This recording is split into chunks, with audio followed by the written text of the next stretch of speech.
Graça e paz do nosso Senhor Jesus Cristo, amados. Bom dia, tudo bem?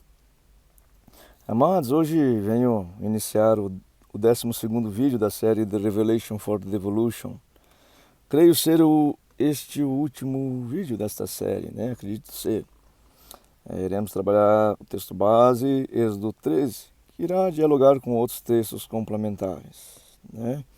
Cada qual da sua forma, algumas vezes confirmando, afirmando, revelando, enfim, né?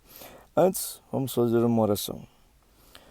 Nosso Pai querido, nosso Pai amado, nós te adoramos, Senhor. Tu és realmente um Deus verdadeiro, santo, justo, fiel, bom. Sempre foste bom, Senhor, e sempre serás bom, muito bom, Deus. Glórias a ti, Santo Deus de Israel. Porque, sendo bom, Senhor, tu não és um Deus à toa, que nos usa como se fosse fantoche, simplesmente pelo uso. Sendo bom e misericordioso, tu és um Deus que nos conhece pelo nome, Senhor, e sabe da história de cada qual. Tu formaste no Senhor, no ventre da nossa mãe. Nos deste o nome. Sim, trilhou um caminho para nós, nos guiando, nos disciplinando, Senhor, para que hoje estivéssemos aqui diante de ti, Senhor. Glórias a ti, Pai. Porque tudo que fazes, Senhor, tem um propósito. Por que iremos, Senhor, reclamar de algo que tu, sendo um Deus de propósito, sendo bom, e tudo o que fazes, Senhor, tem por finalidade boa? Por que iremos reclamar de algo, Senhor? Glórias a ti, Senhor, que, sendo o nosso Pai, mesmo estando em caminhos tenebrosos, tu nos esperas de braços abertos. Glórias a ti, Pai, porque já escreveste, Senhor, um final, Senhor, de glória, Senhor, ao teu encontro, Pai. Glórias a ti, Santo Deus de Israel. Tu és um Deus maravilhoso. Pai, peço a ti em nome de Jesus, Senhor. Profetize em nome de Jesus, Pai. Que tu, Senhor, fale conosco. Envia teu Santo Espírito sobre nós, Senhor. Ilumina, Senhor, o trajeto, Senhor, deste texto que iremos estudar, Senhor. Fala conosco conforme a tua vontade, que não seja a minha vontade, que eu me anule, Senhor, para que tu se revele aqui, Deus. Seja feita a tua vontade em tudo, Pai. Derrama o teu Santo Espírito, Senhor, sobre todos esses, sobre mim, Senhor, também, para que tu fale conosco e venhamos saber aquilo que tu queres que nós saibamos, Senhor. Glórias a ti. Muito obrigado. Tudo isso te pedimos e profetizamos em nome de Jesus. Glórias a ti, Senhor. Amém. Irmão, vamos lá então. Êxodo 13, né, versículo 1. O Senhor, deixa eu aumentar aqui. O Senhor disse a Moisés: consagre-me todo primogênito, todo o primeiro que sair do ventre da sua mãe, entre os israelitas, tanto de homens como de animais, é meu. Enfim, esses dois versículos aqui, gente, nos servem de convite para nós lermos Gênesis 4, né? Ou seja, do 1 ao 7. Né? Vamos ler aqui. É um texto muito conhecido, mas vamos ver o que nos diz. Adão teve relações com Eva, a sua mulher. Ela ficou grávida e deu à luz a Caim. Então ela disse: adquiri um varão com auxílio do Senhor. Depois deu à luz a Abel, irmão de Caim. Abel foi pastor de ovelhas e Caim foi agricultor. Aconteceu que, ao fim de um certo tempo, enfim, um tempo determinado, né? Ou seja, podemos considerar que ao fim de um ciclo, né? Onde se é esperado início e fim, né? Caim trouxe do fruto da terra uma oferta ao Senhor. Do fruto da terra, uma oferta ao Senhor. Abel, por sua vez, trouxe das primícias do seu rebanho e da gordura deste. Veja, o que significa isso? Das primícias do seu rebanho e da gordura deste. Gente, das primeiras crias do seu rebanho, né? Ou seja, e o melhor das primeiras crias. Não foi qualquer animal que ofertou ao Senhor. Foi o melhor. Ou seja, enquanto isso, Caim trouxe frutos da terra, enfim, como se ele fosse agricultor de laranjas. Vamos supor, ele trouxe um saco de laranja, né? Já Abel trouxe o melhor, vamos supor que fosse bezerros. Trouxe o melhor, selecionou a dedo ali. Olha, esse aqui é para o meu Senhor, porque é o melhor que eu consegui até hoje. Enfim, né? Vamos lá. O Senhor se agradou de Abel e da sua oferta. Versículo 5. Mas de Caim e de sua oferta não se agradou. Caim ficou muito irritado e fechou a cara. Então o Senhor lhe disse: por que você anda irritado? E por que essa cara fechada? Se fizer o que é certo, não é verdade que você será aceito? Mas, se não fizer o que é certo, eis que o pecado está à porta, à sua espera. O desejo dele será contra você, mas é necessário que você o domine. Aqui lemos até aqui, né? Vamos voltar lá e depois comparar esses dois textos. Olha, vamos ler novamente. O Senhor disse a Moisés. Gente, vejam isso como uma ordenança, tá? Uma ordenança. Ou seja, já naquele tempo, o Senhor disse a Moisés: consagre-me todo primogênito, todo o primeiro que sair do ventre de sua mãe entre os israelitas, tanto de homens como de animais, é meu. Gente, só analisando, quando ele fala, olha, o primeiro que for aí que nascer é meu. Agora vamos analisar essa ordenança no contexto desse texto de Gênesis 4. Será mesmo? Bom, o primeiro que nasceu foi Caim, né? Será mesmo que Caim é do Senhor? Ou será que o segundo é que foi do Senhor? Então, podemos assim pressupor e até mesmo concluir e determinar que nem todo aquele primeiro que nasce é do Senhor. Enfim, porque Caim escolheu não ser do Senhor. Caim escolheu caminhos diferentes do Senhor. Para ser do Senhor, a gente tem que querer ser do Senhor. Enfim, então o quesito biológico, sanguíneo, de carne, não vem a dizer, ou seja, que todo meu filho que nascer primeiro será do Senhor. Posso fazer o possível e o impossível. Se ele não quiser, ele não será do Senhor, né? Pode vir de um lar realmente com muito cuidado, com muito amor, mas se ele não quiser, ele não será o Senhor, independente se é o primeiro, o segundo ou o terceiro, né? Ou seja, como analisarmos isso então?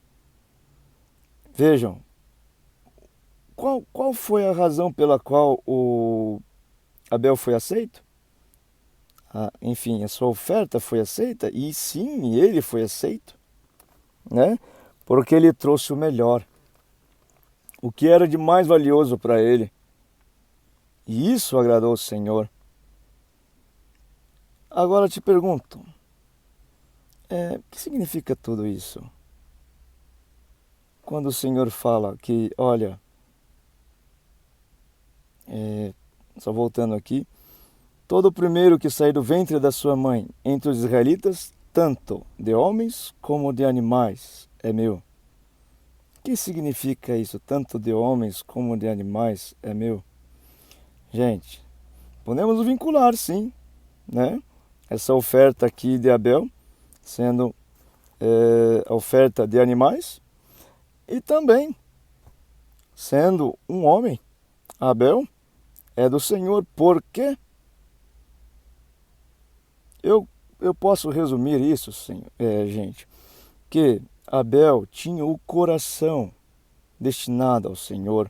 Eu posso resumir que não se trata simplesmente do ser biológico animal que ele ofertou, mas ofertou o seu coração ao Senhor, porque ele deu ao Senhor aquilo que ele era de mais valioso. Não se apegou àquilo e guardou para si. Ele ofertou aquilo que era de mais valioso ao Senhor e, consequentemente, ofertou o seu coração ao Senhor. Então, resumidamente, gente, o que o Senhor quer da gente? É um animal ou é o nosso coração? O que o Senhor tem por objetivo? Sondar corações, procurar corações. O que o Senhor tem por objetivo? Bater na porta do nosso coração, para que Ele venha entrar dentro do coração, habitar dentro do nosso coração. Ele quer o nosso coração. Ele não quer uma parcialidade de coração, Ele quer todo o coração. Uma vez que o Senhor é Espírito, e sabemos que, como diz a Sagrada Escritura, o Espírito e a carne lutam o tempo todo para que nós não façamos a nossa própria vontade. Ou seja, como somos seres corpo, alma, espírito, ou está em nós, envolvido em nossa alma, o Espírito Santo ou a carne. Ou está em nós, envolvida a nossa alma, o Senhor ou a carne. Então, gente, resumidamente, o Senhor não fica onde está a carne. Ele não quer um pedacinho, Ele quer todo o coração. Tá. E o que significa isso? Como dar o coração ao Senhor? Claro, o Senhor é uma pessoa, um indivíduo, né? Para que ofertamos o coração, ou seja, para seguir o primeiro mandamento, amar a Deus sobre todas as coisas, acima de tudo, com toda a força, com toda a alma, com todo o entendimento. Para você amar alguém, você precisa conhecê-la. Para você amar alguém, você precisa ter um diálogo com ela. Como iremos amar o Senhor acima de nossa família, que estamos o dia inteiro com nossa família, sendo que é o Senhor que precisamos amar acima de nossa família, quase não conversamos com Ele? Claro, precisamos ter o Senhor como a nossa referência em todas as nossas atitudes. Ele precisa participar de todas as nossas escolhas, porque ao sair de casa, ao se levantar, iremos ser convidados a optar por muitas escolhas, desde como levantar, desde como fazer, o que fazer após levantar. Posso eu simplesmente pegar meu celular, ou posso eu fazer um café para minha esposa? Posso eu, desde diante de uma louça, posso eu lavar de qualquer jeito, deixar tudo engordurado ou deixar impecável, sabendo, se agradando que ao meu próximo irá usar e se agradará da limpeza daqueles utensílios. Assim sendo, gente, colocando o Senhor em tudo que fazemos, naturalmente estaremos fazendo a vontade dEle, naturalmente Ele se agradará, e naturalmente seremos aceitos, e naturalmente o nosso coração será dEle. E assim sendo, estaremos cumprindo o objetivo com o qual o Senhor nos trouxe aqui a esse planeta, para aprendermos a amar, porque Deus é amor. E se Ele habita em nosso coração, é porque escolhemos amar. Simplesmente isso.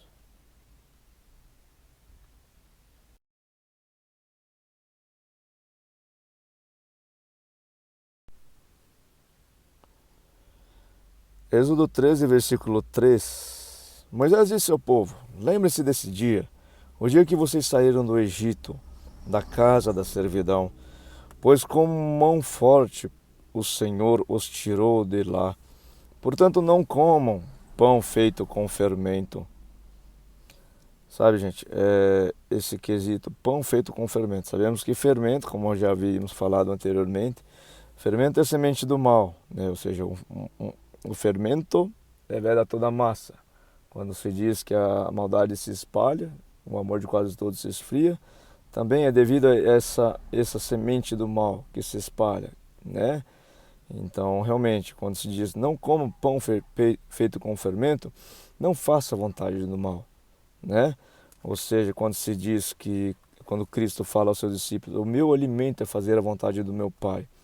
E quando se diz para a gente comer o pão da vida, é para fazer a vontade de Cristo, né? Ou seja, então ao invés de fazer a vontade do mal, faça a vontade de Cristo, né? E assim sim seremos aceitos. Versículo 4. Hoje, mês de Abibe, vocês estão saindo do Egito. Quando o Senhor os tiver introduzido na terra dos cananeus, dos heteus, dos amorreus, dos heveus, dos jebuseus, terra que o Senhor jurou aos seus pais que daria a vocês, terra que emana leite e mel, vocês observarão este rito neste mês. Durante 7 dias vocês comerão pães sem fermento, e no 7º dia haverá festa ao Senhor. Durante 7 dias vocês comerão pães sem fermento. Nada que tenha sido levedado se encontrará entre vocês, nem ainda fermento será encontrado em todo o seu território. Você viu, gente? Ó, versículo 6, durante 7 dias vocês comerão pães sem fermento. E no 7º dia haverá festa ao Senhor. O que significa isso? Durante 7 dias, um tempo pleno, um tempo perfeito, faremos a vontade só de Deus, buscaremos fazer a vontade só de Deus, sem nos voltar a olhar para trás e querer voltar a fazer as coisas que fazíamos antes, né? Ou seja, qual é a vontade de Deus? Em prima, é o mandamento que Cristo nos deixou, que resume tudo. Amai uns aos outros como eu vos amei. Essa é a vontade, né, de Jesus Cristo para nós. Você viu? Façamos a vossa vontade durante 7 dias, durante um tempo perfeito, um tempo pleno. Sim. Posteriormente seremos aprovados. O que significa isso? Quando se diz, no 7º dia haverá festa ao Senhor, seremos aprovados. Nos é dada a fé. Vem a nós o reino, porque o rei vem habitar em nós através do Espírito Santo, né? Posteriormente, versículo 7. Durante 7 dias vocês comerão pães sem fermento. Nada que tenha sido levedado se encontrará entre vocês, nem ainda fermento será encontrado em todo o seu território.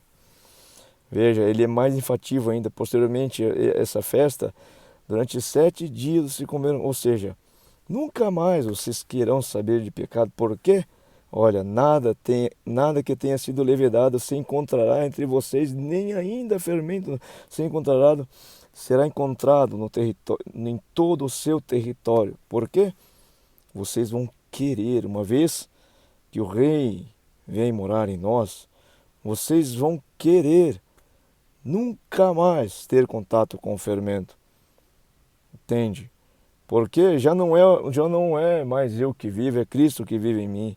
E a vontade dele, claro que não é ter parte com o fermento, né? Vamos ver aqui. Versículo 8. Naquele mesmo dia vocês dirão aos seus filhos, isto é pelo que o Senhor nos fez quando saímos do Egito. E será como sinal na mão de vocês e por memorial entre os seus olhos, para que a lei do Senhor esteja na sua boca, pois com mão forte o Senhor os tirou do Egito. Portanto, guardem esta ordenança no tempo determinado, de ano em ano. Tá, vamos lá. Vou fazer uma conexão aqui com João 8, tá? Vamos lá, João 8, 31 a 36. Então Jesus disse aos judeus que haviam crido nele, se vocês permanecerem na minha palavra, são verdadeiramente meus discípulos. Conhecerão a verdade os libertará. O que se diz aqui, né, anteriormente, né? Ó, Moisés disse ao povo: lembre-se desse dia, o dia em que vocês saíram do Egito, da terra da escravidão, pois com mão forte o Senhor os tirou de lá. Que diz aqui em João? Olha, então Jesus disse aos judeus que haviam crido nele: se vocês, vejam, gente, a palavra crer não é simplesmente acreditar, não. É viver como Cristo viveu. Ou seja, se vocês permanecerem na minha palavra, são verdadeiramente meus discípulos, conhecerão a verdade, e a verdade os libertará. Enfim, quem então nos libertou foi Cristo, né? Através do que? Do que Ele nos ensinou, né? Não basta acreditar na graça, você tem que viver a graça, buscar a graça, seguir Cristo, crer em Cristo, viver como Ele viveu. Aí sim, isso, quem é a verdade? Quem é o caminho verdadeiro que nos leva à vida? O caminho, a verdade e a vida, né? Sim, é o próprio Cristo. Se permanecerem na minha palavra, se vocês viverem como Ele viveu, são verdadeiramente meus discípulos, vocês estão seguindo Ele, vocês creem nele. Conhecerão a verdade? Sim, uma vez que seguimos Ele, estamos diariamente com Ele, conheceremos Ele. Ou seja, o verdadeiro caminho que nos leva à vida. E o que é a vida? Nada mais é que a libertação da morte, né? Ou seja, quando Ele vem habitar em nós.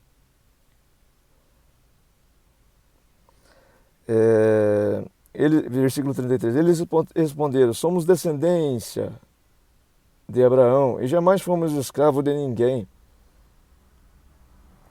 Como você pode dizer que seremos livres? Olha, nesse quesito aqui eles pensam na religiosidade, tá? Eles pensam que realmente é algo físico, mas sabemos que Cristo, sendo amor, e amor é algo realmente vinculado ao Espírito Santo, Cristo fala mais da espiritualidade do que algo físico, né? Então eles responderam: somos descendência de Abraão, jamais fomos escravos de ninguém. Como você pode dizer que seremos livres? Jesus respondeu: em verdade lhes digo que todo o que comete pecado é escravo do pecado. O escravo não fica sempre na casa, o filho sim fica para sempre. Se, pois, o Filho os libertar, vocês serão verdadeiramente livres. Gente, o que ele fala lá, olha, 7 dias sem comer pão levedado. Se você não come sem fermento, quem é o pão sem fermento? É o próprio Cristo, né? É o pão vivo, né? Então, 7 dias fazendo a vontade dele. O que significa isso? Ó? A vontade... Deixa eu ver, versículo. Em verdade lhes digo que todo o que comete pecado é escravo do pecado. Então, gente, o que precisa ser feito para ser livre? Fazer a vontade de Deus, né? Simplesmente isso. Qual é a vontade de Cristo? Enfim, tratando-se de igreja de Cristo, qual é a vontade de Cristo? Amar-vos uns aos outros como eu vos amei. Sim, se você permanecer nisso, né? Você receberá, claro, diante de um caminhar com Cristo, receberá o reino de Deus, porque o próprio Rei vem habitar em você. Né? Se crucificado com Cristo estou, não sou eu quem vive, é Ele que vive em mim. Enfim, quando se diz, o escravo não fica sempre na casa, o filho sim fica para sempre. O que significa isso? O reino eterno? Sim. Olha, o escravo não fica sempre na casa. O filho sim fica sempre, para sempre. Gente, quem é o escravo? Aquele que está submetido ao pecado. Ele não fica, ainda não é aceito, ainda não foi verdadeiramente livre, ainda não é lhe dado o reino de Deus. Mas uma vez que provado, perfeitamente provado e aprovado, sim, haverá festa e lhe é dado o reino, a fé. o próprio Cristo vem habitar através do Espírito Santo. Vem habitar, né? Versículo 36. Se, pois, o Filho os libertar, vocês serão verdadeiramente livres. Versículo 36. Se, pois, o Filho os libertar, vocês serão verdadeiramente livres. Olha, gente, se é verdadeiro, não é uma falsa liberdade. Não é uma liberdade repentina que posteriormente será escravo novamente. Sabemos que para isso acontecer, teremos que ser selados pelo Espírito Santo. Cristo tem que vir morar em nós. Porque se Ele, claro, se Ele nos libertar, se Ele vier morar em nós, claro que teremos vida e vida em abundância. E não seremos mais escravos do pecado. Seremos selados, né? Então, essa conexão que eu faço com Êxodo 13, né? Quando se diz que no 7º dia haverá festa. Que festa é essa? Quando se diz festa, quer dizer bodas, né? Quer dizer que o noivo vem buscar a sua noiva. Quer dizer que Cristo vem habitar aqui no nosso coração, na sua igreja, né? Quem casa, quer casa. Onde é a casa que Cristo quer morar? No meu coração, porque é o Espírito Santo habitando. Não é mais namorico, não. É habitando, porque Ele está selado, está casado comigo. Entendeu? O Espírito Santo. Estou selado pelo Espírito Santo. O Espírito Santo está habitando. Ele mora. Por quê? Enfim, já não sou eu mais quem vive, é Cristo que... Êxodo 13, versículo 11. Quando o Senhor os tiver... Vou aumentar aqui. Quando o Senhor os tiver introduzido na terra dos cananeus, como jurou a vocês e aos seus pais, quando Ele lhes tiver dado essa terra, vocês deverão separar para o Senhor todo o primeiro filho, homem, que nascer, e todo o primogênito dos seus animais. Os filhos e filhotes machos serão do Senhor. Gente, tratando-se, enfim, como já havíamos falado, né? Aqui a ordenança é preparar todo filho e todo filhote. Recapitulando o texto lá de Abel, Caim e Abel, sabemos que Abel foi o primeiro filho, Caim foi o primeiro filho, porém não foi do Senhor, pois não agradou ao Senhor. E sim, Abel, o segundo filho. Então, realmente, né, o que determina o que será do Senhor não é simplesmente a primogenitura biológica, e sim aquilo que a primogenitura do nosso coração. Ou seja, a primeira vez que realmente todo o nosso coração for do Senhor, sim, aí seremos do Senhor. A primeira vez que isso acontecer, quando será isso? Sim, quando realmente amarmos nosso Deus acima de todas as coisas, com toda a nossa força, com toda a nossa alma, com todo o nosso coração. Sim, quando isso acontecer, aí sim, será o primeiro de nós, primeiro dia que sim seremos do Senhor totalmente. Quando Ele vir morar em nosso coração, quando nós, assim como Abel fez, deu o melhor dele para o Senhor, quando nós dermos o nosso melhor ao Senhor, o nosso coração ao Senhor, sim, aí seremos eleitos, filhos do Senhor. Até aí, enfim, somos assim escolhidos, porém não selados, né? No que se diz respeito, ou seja, vocês deverão separar para o Senhor todo o primeiro filho homem que é nascer. Ou seja, porque sabemos que hoje eu sou o resultado de ontem, né? E ontem fui o resultado de anteontem, ou de toda a história da minha vida. Vamos supor que hoje, exatamente hoje, eu entreguei todo o meu coração ao Senhor, né?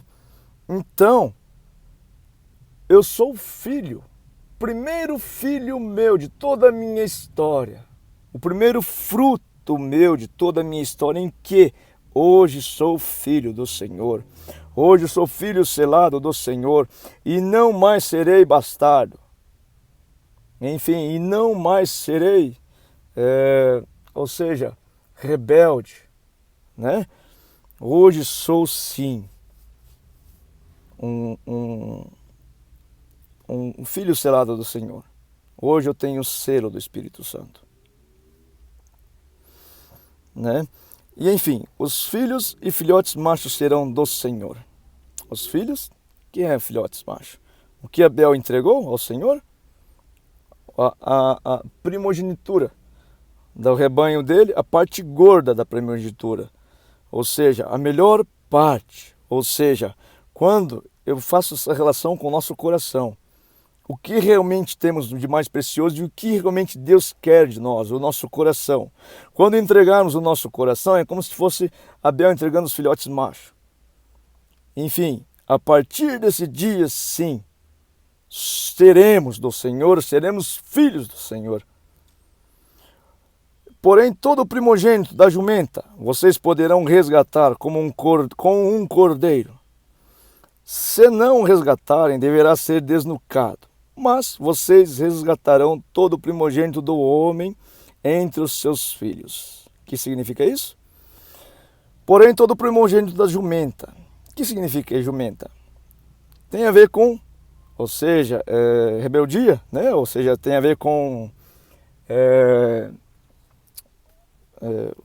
robustez, ignorância, né? Vamos supor, quando você quer chamar alguém de ignorante, é o seu jumento, né? Enfim, vocês poderão resgatar esses rebeldes, sim, os remanescentes, né? Porém, todo o primogênito da jumenta vocês poderão resgatar com um cordeiro. Quem é um cordeiro? Quem é o único cordeiro? Jesus. Sim, somente Ele é o caminho, ninguém vai ao Pai senão por Ele, até mesmo os remanescentes terão que passar por Ele, terão que aceitar Ele, terão que pedir perdão a Ele, terão que andar nos caminhos dEle, terão que obedecer o mandamento dEle. Amai-vos uns aos outros como eu vos amei. Sim, entregando a vida, ou seja, entregando, se doando para o seu próximo. Exatamente isso. Se não os resgatarem, deverá ser desnucado. Significa isso? Se não aceitarem Jesus e andarem nos seus caminhos, será desnucado. Será mandado para outro lugar, que não é o reino celestial. Mas vocês resgatarão todo primogênito do homem entre os seus filhos. Vejam, quando Deus fala, olha, talvez a única pessoa que pode falar com muita propriedade e autenticidade é o Senhor Todo-Poderoso. Sabemos que todo é uma palavra muito forte. Para nós, falhos, mortais falhos, não temos a autoridade para falar isso, né? Já Ele tem. E olha, Ele fala, mas vocês resgatarão todo primogênito do homem entre os seus filhos. O que significa isso? Todos aqueles que Cristo veio buscar, Ele levará sim. Todos aqueles ao qual o Pai o confiou, Ele levará sim. Se no futuro, tá, eu vou comparar esse trecho com que eu li aqui com João 6, tá? Tá aqui João 6. Jesus respondeu, eu sou o pão da vida. Quem vem a mim jamais terá fome. E quem crê em mim... Deixa eu ver, João 6, deixa eu ver.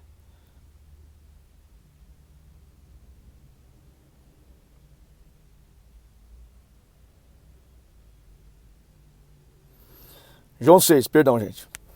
Jesus respondeu, eu sou o pão da vida. Quem vem a mim jamais terá fome. E quem crê em mim jamais terá sede.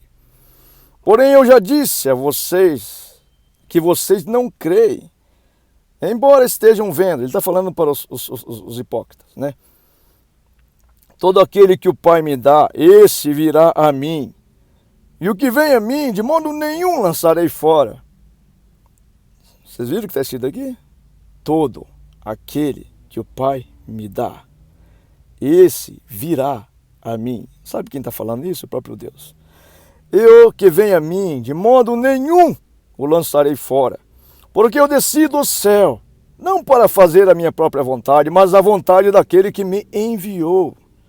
E a vontade de quem me enviou é esta, que eu não perca nenhum de todos os que ele me deu.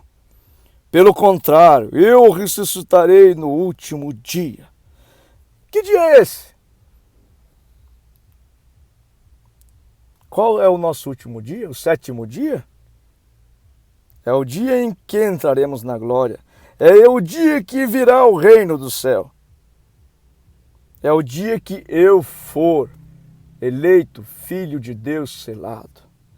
É o dia em que eu entregarei o meu coração para o Senhor totalmente, sem apego nenhum para nada e ninguém. Quando o meu coração for totalmente do Senhor, o dia em que eu amar a Deus sobre todas as coisas, acima de todas as coisas, com toda a minha força, minha alma, com todo o meu coração. O dia que eu entregar o meu coração ao Senhor, esse é o último dia. Porque o objetivo da obra do Senhor é fazer de nós semelhantes a Ele, de nós filhos eleitos, é fazer, gente, pegar do pó da terra, pegar da nossa humildade, exímia humildade, e soprar em nós o Espírito Santo, do qual não sairá nunca mais. Esse é o último dia.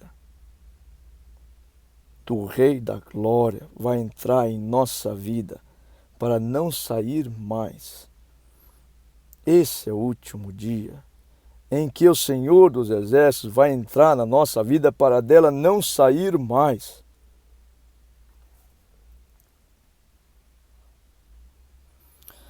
Enfim, deixa eu ler aqui. Acho que eu parei por aí. Último dia. De fato, versículo 40. De fato, a vontade de meu Pai é que todo aquele que vir o Filho e nele crer. Crer não é acreditar simplesmente, é viver como ele viveu. Que nele crê, tenha a vida eterna. Tenha a vida eterna. E eu ressuscitarei no último dia. Gente, considere muito isso. Quando oramos, venha a nós o vosso reino, que é uma oração diária do Pai Nosso. O reino de Deus pode ser existido em nós no mesmo dia em que nós oramos a oração, sem a gente precisar morrer. O reino de Deus coabitará em nós quando de fato entregarmos o nosso coração a Deus com toda a nossa força, com toda a nossa alma e com todo o nosso coração sendo dele. Certamente virá o reino de Deus, porque certamente vem Deus através do Espírito Santo morar em nós. Tão certo como essa Sagrada Escritura e tão certo é o amor que Deus tem por nós. Vou continuar lendo aqui. Ó. Isso aqui faz conexão exatamente com o que falamos aqui no Êxodo 13, né? Quando falamos que realmente, né? Todo, né? Quando eu enfatizei muito a palavra todo. Deixa eu ver aqui, ó. Vou deixar aqui. Mas a todo primogênito de nossos filhos nós resgatamos. Enfim, como disse lá, não vai ser perdido nenhum daquele que é destinado ao celeiro real. Deixa eu ver onde que eu parei. Desnucado, enfim. Versículo 14 agora, do Êxodo 13. Se no futuro o seu filho perguntar, o que significa isso? Você responderá, o Senhor com mão forte nos tirou da casa da servidão.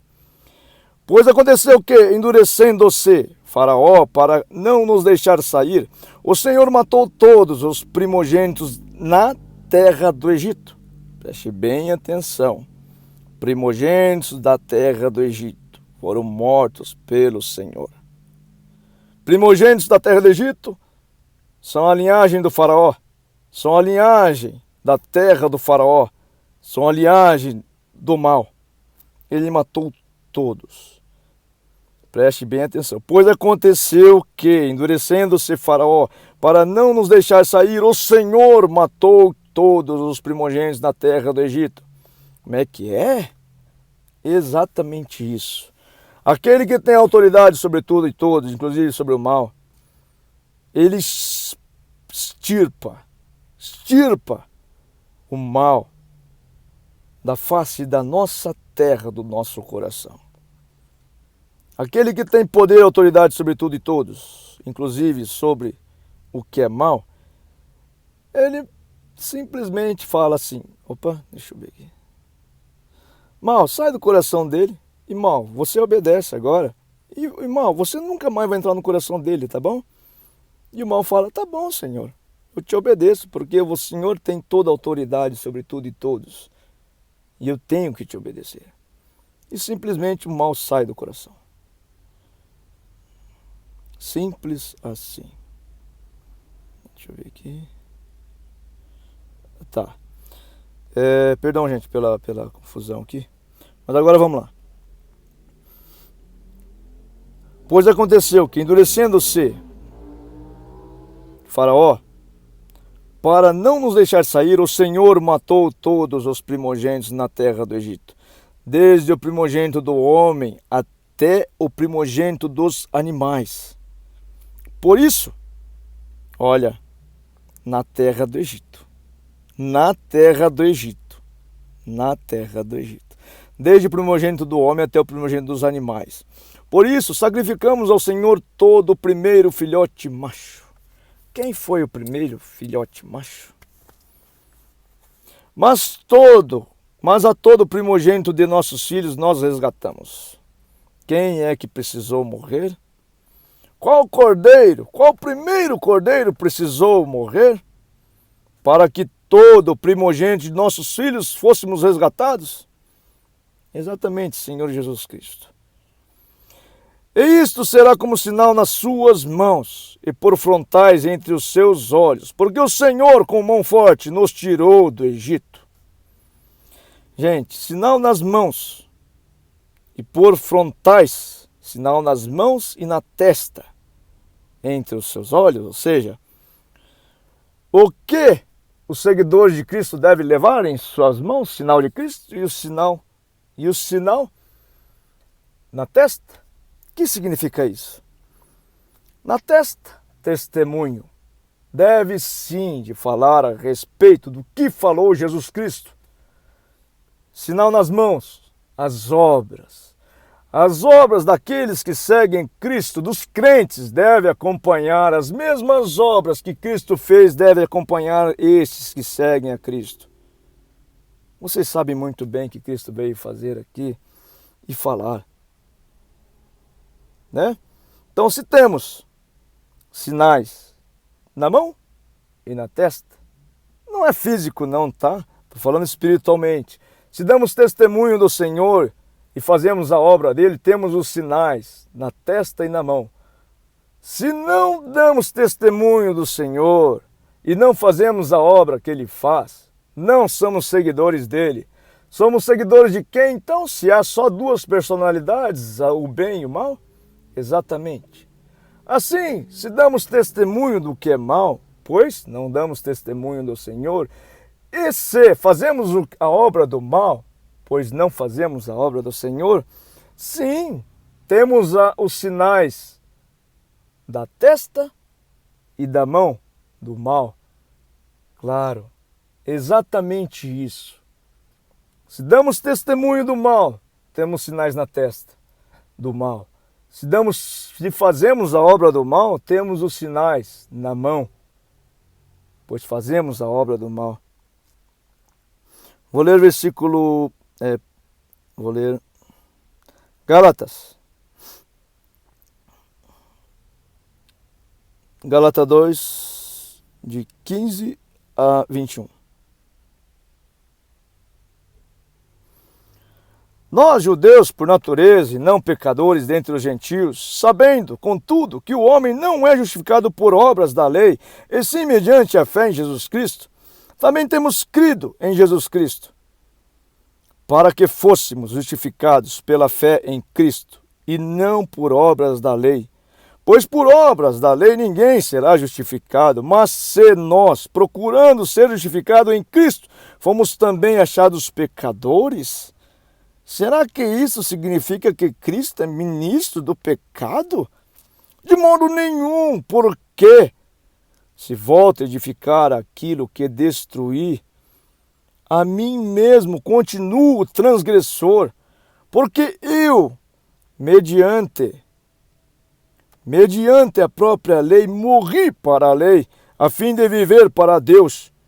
Morri para a lei, a fim de viver para Deus.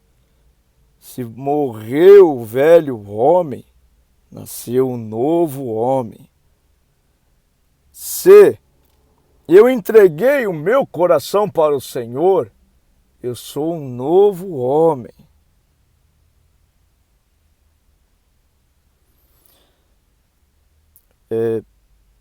Olha, preste bem atenção agora.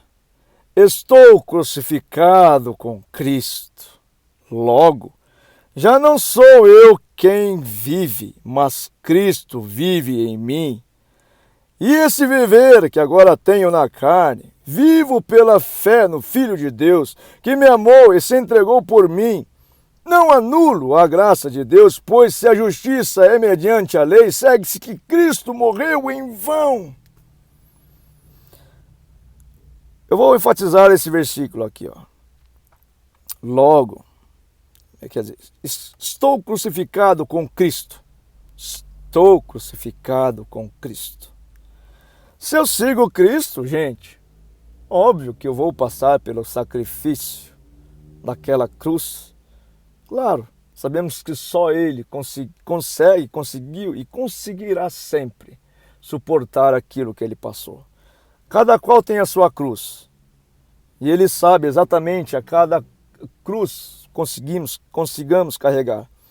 Se realmente carregamos a nossa cruz, gente, estou crucificado com Cristo. Logo, já não sou eu quem vive, mas é Cristo que vive em mim. E esse, olha, é o Espírito Santo, né? Quando ele falou, olha, se vocês receberem aquele que eu enviar, a mim recebereis. Se receberem a mim, receberás aquele que me enviou. Enfim, uma vez que o Espírito Santo vive, habita, mora em meu coração, né? Já não sou eu quem vive, é Cristo que vive em mim. E esse viver que agora tenho na carne, vivo pela fé no Filho de Deus. Se estou aqui nesse corpo biológico, agora, gente, eu vivo é pela fé. Porque foi-me dada a fé. O que é fé? É o poder do alto, mas conforme o padrão de Deus, conforme o padrão de Filho de Deus, que foi o menor, que serviu a todos, que lavou o pé de todos, inclusive daquele que o ia o trair. Que me amou e se entregou por mim. Não anulo a graça de Deus, pois se a justiça é mediante a lei, segue-se que Cristo morreu em vão. Enfim, a conexão com aquele texto lá, gente, está em dizer que... Estou voltando aqui.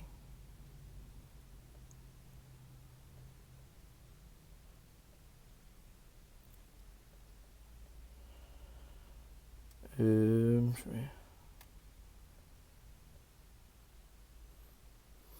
É exatamente isso aqui, ó. Vamos fixar nisso aqui, porque isso aqui resume tudo. Ó, e isso será como um sinal nas mãos e por frontais, entre os seus olhos, porque o Senhor com mão forte os tirou do Egito. Uma vez que você tivesse sinal de Cristo nas mãos, fazer as obras de Cristo, e sim, dar o testemunho de Cristo, verdadeiramente, tá, gente?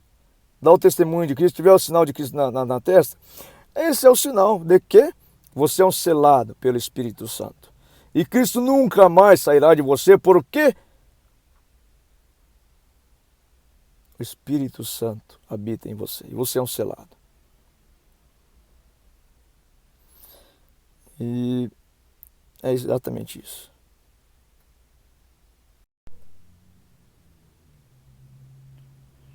Versículo 17, Êxodo 13. Quando o faraó deixou o povo ir, Deus não os levou pelo caminho da terra dos filisteus, embora fosse mais perto.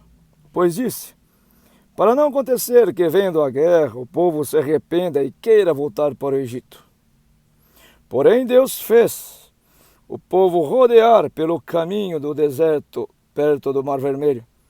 Os filhos de Israel saíram do Egito organizados como um exército. Moisés levou consigo também os ossos de José, pois este havia feito com que os filhos de Israel jurassem solenemente, dizendo, Deus certamente visitará vocês. Quando isso acontecer, levem os meus ossos daqui.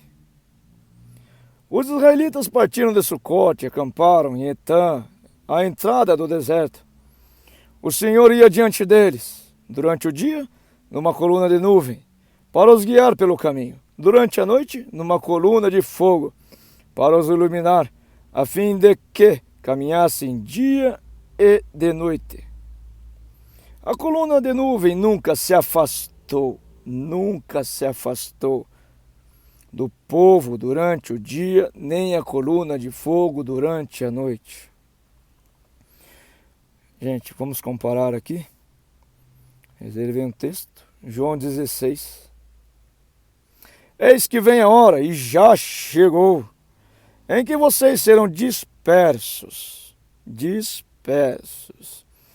cada um para a sua casa, e vocês me deixarão sozinho. Mas não estou sozinho, porque o Pai está comigo. Falei essas coisas para que em mim vocês tenham paz. No mundo vocês passam por aflições, mas tenham coragem, eu venci o mundo. Gente, esse versículo 16 de João, versículo 32 e 33 de João 16, nos compara com o versículo 17 de 18 e 19 de Êxodo 13, quando se fala que aquele povo, ficou perambulando em rodeios pelo deserto.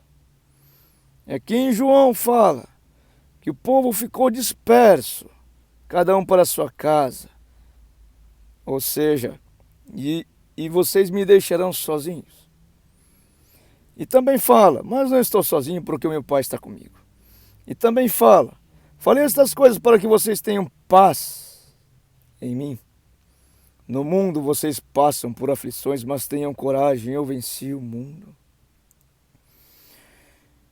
Gente, aqui fala que o povo ficou perambulando, aqui fala que o povo ficou disperso, aqui fala que o Senhor cuidava daquele povo. Aqui fala, falei essas coisas para que em mim vocês tenham paz. No mundo vocês passam por aflições, mas tenham coragem, eu venci o mundo. Aqui fala que, versículo 18, porém Deus fez o povo rodear pelo caminho do deserto, perto do Mar Vermelho. Os filhos de Israel saíram do Egito organizados como um exército. Um exército. Quem que é o Senhor de um exército? Um único exército. Um único exército que é vitorioso. Quem é o Senhor dos exércitos? Quem é o Rei da Glória? É esse mesmo. Que aqui no versículo 33 de João 16, nos fala, falei estas coisas para que em mim vocês tenham paz. Em mim vocês tenham paz e no mundo vocês passam por aflições, mas tenham coragem, eu venci o mundo. Gente, vamos falar a respeito de Josué 24, 32. Aqui fala onde foi parar os ossos de José, a qual eles levaram. Os ossos de José, que os filhos de Israel trouxeram do Egito, foram sepultados em Siquém, naquela parte do campo que Jacó havia comprado dos filhos de Ramor, pai de Siquém, por 100 peças de prata, e que veio a ser a herança dos filhos de José. Gente, aonde que foi enterrado esses ossos? Num campo que foi comprado, né? Naquela parte do campo que Jacó havia comprado dos filhos de Ramor, pai de Siquém, por 100 peças de prata. Gente, é um texto muito conhecido, um versículo apenas, em Mateus 13, 44. O reino do céu é semelhante a um tesouro escondido no campo, que um homem achou e escondeu. Então, transbordante de alegria, vai, vende tudo o que tem e compra aquele campo. Vende tudo o que tem e compra aquele campo. O que é o reino dos céus, então? Quando vende tudo que eu tenho é o quê? Olha, gente, sabe-se que viemos aqui sem nada e voltaremos sem nada, porque nada aqui é nosso, tudo é emprestado.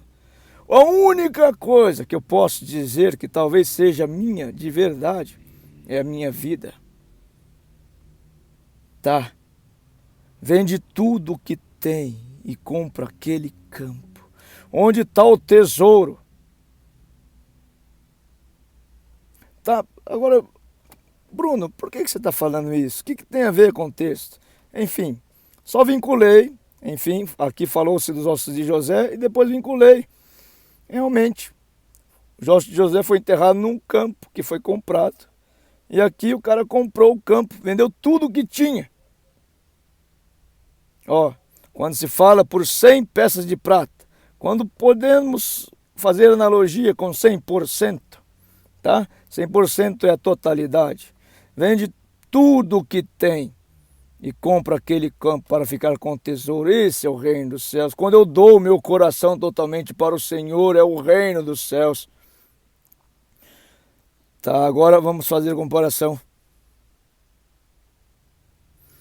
Quando isso acontece, gente, olha, vamos lá. Moisés levou consigo também os ossos de José, pois este havia feito com que seus filhos de Israel jurassem solenemente, dizendo: Deus certamente visitará vocês. Quando isso acontecer, levem os meus ossos daqui. Gente, quando vocês descobriram o tesouro, é porque Deus está em vocês. Os israelitas partiram de Sucote e acamparam em Etã, à entrada do deserto. O Senhor ia diante deles durante o dia.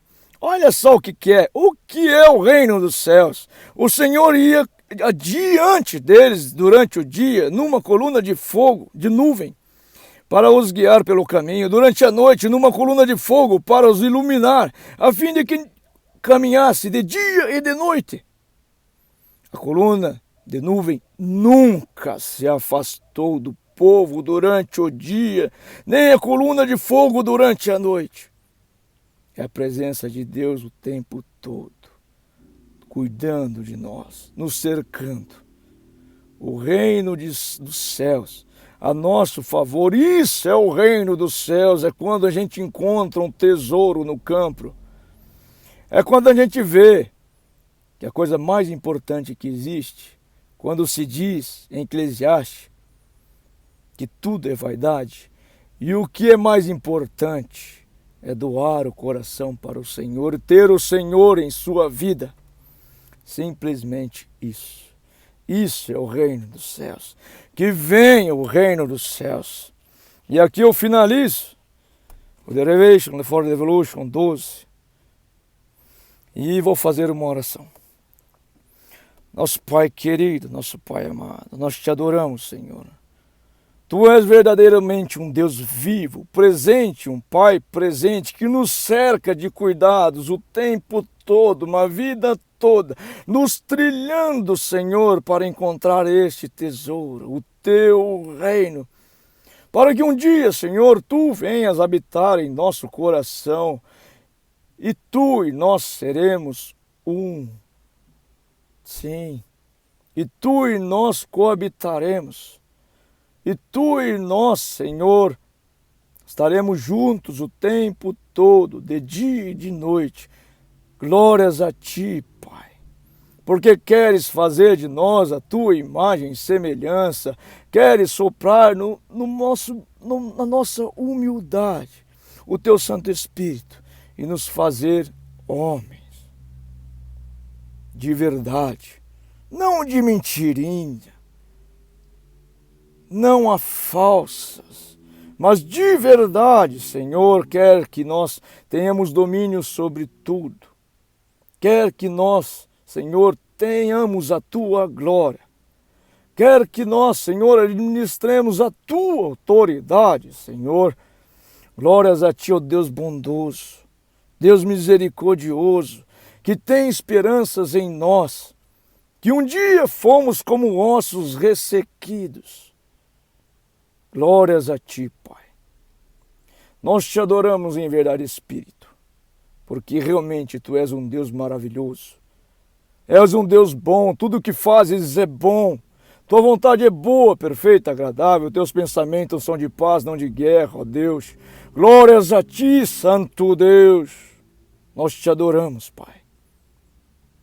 Pai, que venha o Teu reino. Faz como está profetizado em Joel 2.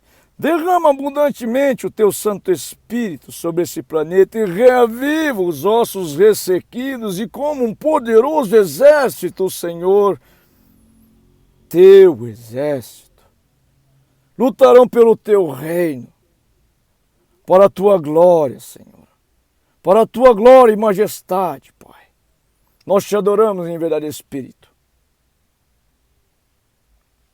Maranata, ora vem, Senhor Jesus, que entre o Rei da Glória, que entre o Senhor dos Exércitos, que Ele venha reinar. Amados, irei orar no Espírito, como está escrito em Romanos 8:26. Nasho remino mi urta nakhala toremino tandos mino handorea kemeno lenurt mino nakhala tos karla toremino landa halle toremino nanno kolni miurla nakhalle shnmino lana tengidiutte shormenor ko yemino lanut na henda kate shormenot nahallat knut nat stereo lanut not. Glórias a Ti, ó Santo Deus de Israel, porque nunca perdeste batalha. Glórias a Ti, porque luta por nós. Glórias a Ti, porque temos plena fé que irás, Senhor, levar todos, o qual o Pai lhe confiou. Glórias a Ti, Santo Deus, porque sempre foste bom. És bom e sempre serás bom. Glórias a Ti. Amém.